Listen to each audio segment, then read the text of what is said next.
down 4 total Raxes, so he's going to go, I guess he's starting with siege tanks now, and he's going to go into a siege tank supported by infantry build. Can be really effective against roaches, just because roaches don't really do all that much damage, and they kind of require the good old like surround via burrow or just kind of different areas of attacking and stuff. It's not the most effective thing to do is just to get roaches against this kind of composition. But a lot of Zergs are really kind of forced into doing it because right now there really isn't all that much that you can get to deal with just Terran in general.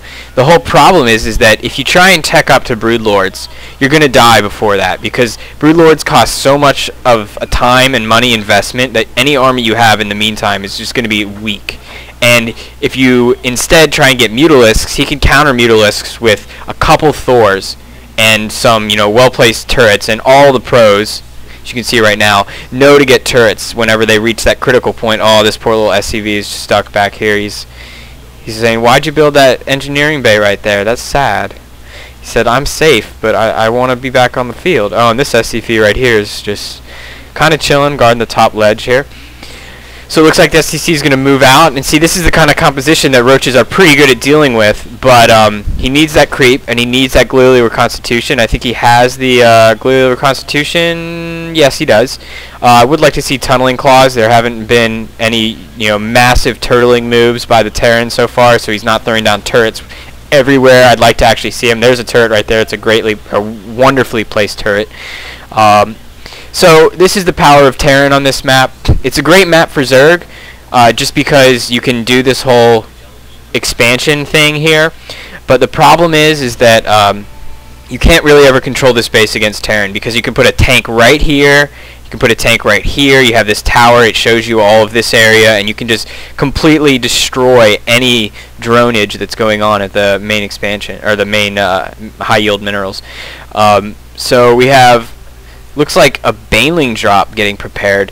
I like this especially because he's opted not to get these centrifugal hooks, which is a great decision. If you're going to get the Overlord speed and you're going to drop most of your Banelings, you might as well just kind of avoid getting that upgrade when they're not going to be really needed. So here we go. I think STC is a great player. He sees Overlords moving in fast, and he realizes that those things are probably carrying Banelings. I mean, there's no other reason to really drop him in like that. He wasn't sieged up. The only time to really drop sieged or drop roaches on things is whenever they're sieged up, and oh my goodness, that is just ridiculous.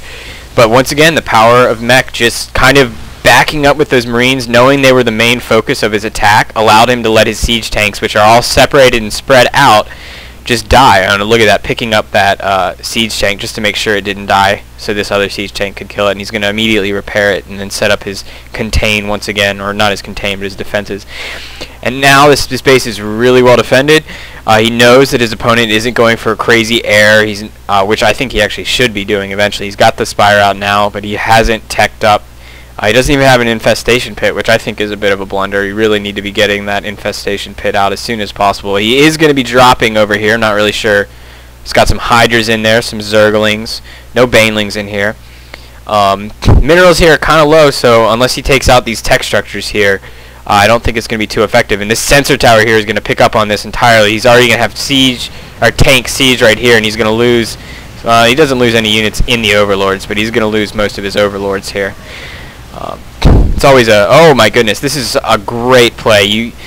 Zerg wants to abuse that immobility of Terran because you just can't fight against tanks head on. But you also have to realize that tanks take 4 seconds to unsiege and 4 seconds to siege. And because of that, I don't know if it's actually 4. Yeah, it's something like that.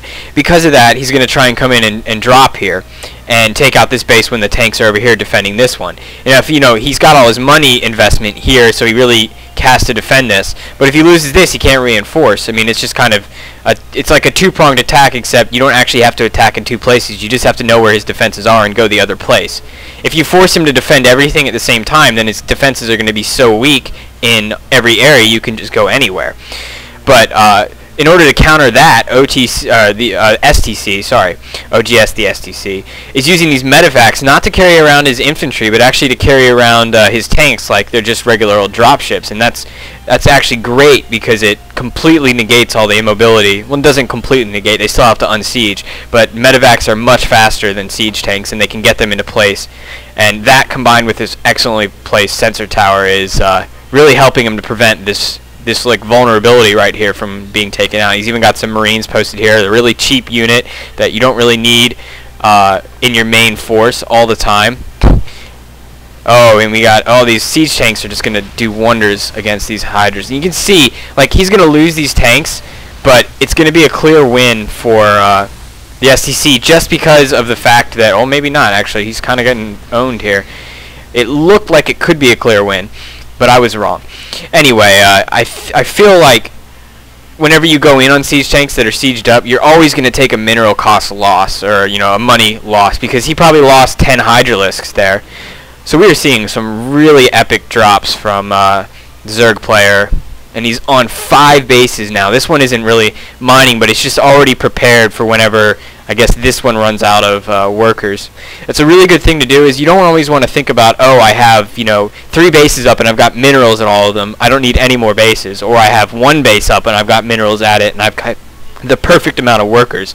But you got to think, oh, there's only 500 minerals in each patch. In about 2 or 3 minutes, I'm going to need to send those workers elsewhere, and you want to have a base already up for them. You don't want to have to be long-distance mining. And oh my goodness, we have a huge push here out of a Nidus network.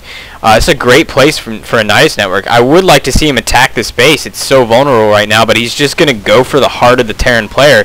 And the Terran player really doesn't have that many forces right now. STC, I don't know what he's doing here. He's